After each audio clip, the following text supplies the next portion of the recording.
शारदीय नवरात्रे का क्या आखिर महत्व होता है, हमारे दर्शकों को ये बताइए। जी बिल्कुल। देखिए, देश में हम सबसे पहले एक चीज जानते हैं कि शक्ति की हम बात कर रहे होते हैं, और देवी जितनी हैं वो सारी शक्तियां हैं। देव अकेले पूरे संसार को नहीं संभाल सकते थे, क्योंकि ब्रह्मा जी, विष्णु जी और महेश जी तीनों ने, एक ने सृष्टि को बनाया, एक ने पालन करने की जिम्मेदारी और एक ने विध्वंस की जिम्मेदारी दी। पर उसको पूरा चलाने के लिए जो शक्ति या ऊर्जा या एनर्जी की आवश्यकता होती है, वो कहीं ना कहीं देवियों से ही आती है।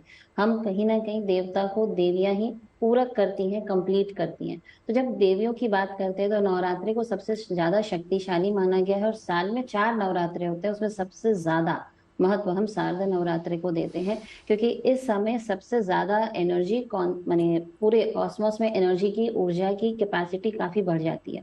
तो अगर हम आज बात करें शरद नवरात्रि की, तो इसमें दो तीन चीजें हमें सबसे इंपॉर्टेंट ध्यान भी रखनी पड़ती है, कि हर देवी के हर स्वरूप का अपना एक महत्व है। तो जीवन जीने के लिए बहुत सारी चीजों की आवश्यकता होती है हमारे अंदर।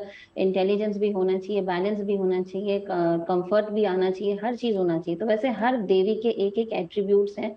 वो एट्रीब्यूट्स अगर पूरे 9 के 9 किसी भी व्यक्ति के अंदर आ जाते हैं, या उनके आशीर्वाद उनको मिलते हैं, तो हम भी एक कंप्लीट व्यक्ति बन सकते हैं। जैसे अगर आज आज जैसे शैलपुत्री जी से हमने अगर शुरुआत करते हैं, तो माँ बहुत सौम्य और शांत है। तो सौम्यता और शांत, ये दोनों भी हमारे जीवन में आए, तो ऐसे करके हर दिन हर देवी के एट्रीब्यूट्स हम अपने अंदर लेना चाहते हैं, तो हम हर देवी की पूजा आराधना करते हैं।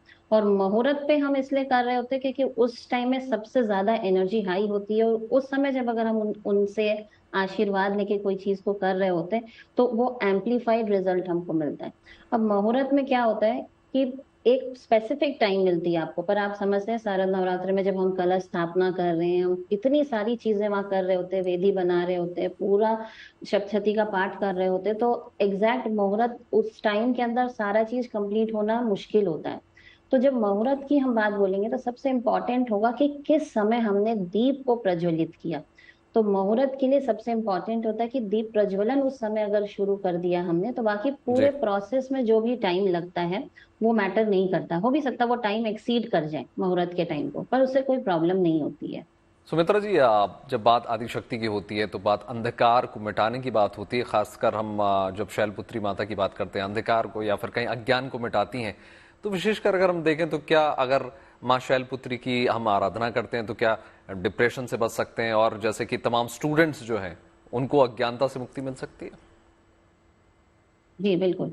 बहुत अच्छा आपने बोला कि क्योंकि जो शैलपुत्री जो देवी हैं, आप अगर इनकी स्टोरी को समझेंगे, तो स्टोरी क्या है, सबसे पहले ये थी दक्ष प्रजापति की पुत्री थी सती। पर कहीं ना कहीं उन्होंने बहुत सोचा कि मुझे शिव जी से शादी करनी है, पर उनके पिताजी ने इससे मना इसलिए किया कि कई कारण थे, सामाजिक कारण थे, आध्यात्मिक कारण भी थे। पर जब उन्होंने जबरदस्ती शादी कर ली और कार्यक्रम में गई, शिव जी इन्वाइट नहीं होने के बाद भी गई, बट वहां पे उनके पति का अपमान होने से उन्होंने देह को त्याग दिया। अब ये जो सती हैं, इन्होंने दोबारा जन्म लिया, अब वो हिमालय की पुत्री बनी। कभी आप अगर हिमालय जाएंगे, तो आप जाके देखेंगे उस जगह की एनर्जी और ऑरा काफी हाई है। अगर हम पूरे तीर्थों और सारे जगहों की बात करें, तो देखिए, हम लोग जब कथाएं भी पढ़ते हैं, रामायण और जितनी भी सारी कथाएं पढ़ते हैं, क्या सुनते हैं, लोग हिमालय जाते हैं, वहां पर जाके मेडिटेट करते हैं, जी। क्योंकि वहां की एनर्जी काफी ज्यादा हाई होती है। तो जब वो हिमालय के घर में जब पैदा होती हैं, तब उनका नाम शैलपुत्री पड़ता है।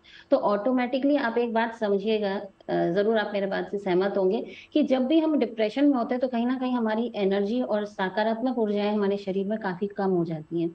लेकिन जब हम देवी की आराधना कर रहे होते हैं, और शैलपुत्री जो कि एक सबसे हाई एनर्जी जोन में पैदा हुई हुई देवी है, तो ऑटोमेटिकली हमारे अंदर नकारात्मक विचार अगर नहीं आएगा, तो हम डिप्रेशन में भी नहीं आएंगे, और हम हर चीज के पॉजिटिव पक्ष को देखेंगे। किसी भी बात के अगर नेगेटिव और पॉजिटिव दोनों पक्ष हैं, जैसे ही हम उसके नेगेटिव को ज्यादा हाईलाइट करते हैं, तो कहीं ना कहीं हम डिप्रेशन में जाते हैं। ये काफी बार बच्चों के साथ होता है, क्योंकि हम बहुत जल्दी हार मान जाते हैं। पर देवी से हमें दो चीज का समझने को मिलता है, कि आदमी तप और तपस्या से सब कुछ पा सकता है। और काफी अगर अपने आप को, ब्रेथ को कंट्रोल करें, ये जो तप और तपस्या की बात जब भी हम करते हैं, जी। कॉन्सेंट्रेशन की बात करते हैं, तो सबसे इंपॉर्टेंट होता है हमारा ब्रेथ।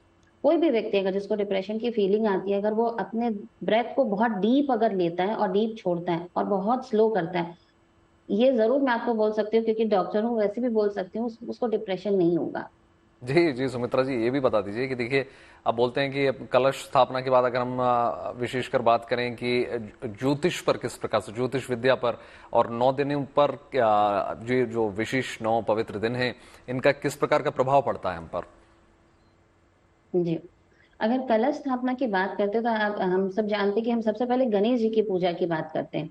लेकिन आप देखिए नवरात्रि में सबसे ज्यादा हम कलश स्थापना को महत्व देते हैं, क्योंकि एक्चुअली कलश जो है ना वो गणेश जी को ही रिप्रेजेंट कर रहा होता है। तो जब हम कलश की स्थापना कर रहे होते हैं तो हम मन ही मन जब उसकी आराधना पूजा करते हैं तो हम एक्चुअली कर रहे होते हैं गणेश जी की पूजा। इसलिए काफी लोग ये नहीं भी जानते, तो जब कलश की स्थापना करें सबसे पहले गणेश जी का ध्यान करना चाहिए। तो आप वो कलश के स्वरूप में गणेश जी ही हैं, तो उनकी जब हम ध्यान करते हैं, और काफी सारे लोगों को आपने देखा होगा हम बोलते भी कि कुल देवी की पूजा करें।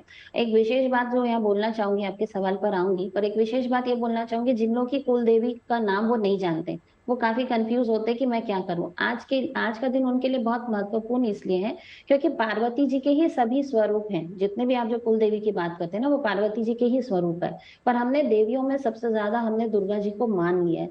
तो हम सब आज के दिन जिनकी कुल देवी नहीं है वो सबसे पहले एक लाल रंग के आसन पर बैठ जाएं। अगर उनके पास लाल आसन नहीं है तो जिस भी कलर का आसन है उस पर बैठें, एक लाल कपड़ा बिछाएं, उस पर बैठें, और एक आप छोटी सी सुपारी लें, उस पे आप मोली बांध लें और उसको सामने रख लें। उसको रखने के बाद आप एक नींबू लें, 2 टुकड़े में काटें और 2 दिशा में फेंक दें, और अपनी कुल देवी से माफी मांगे कि हम आपको नहीं जानते और मैं आपकी आराधना नहीं कर पा रहे, तो आज से मैं माँ दुर्गा आपको अपनी कुल देवी मानता हूँ और मैं आपकी शरण में आना चाहती हूँ, आप मुझे प्लीज स्वीकार करें। ये बोलकर आप आज ही के दिन से दुर्गा जी को अपनी कुल देवी मान सकते हैं और ठीक आगे है से सुमित्रा उनकी जी, पूजा कर सकते हैं। लौटूंगी आपके पास।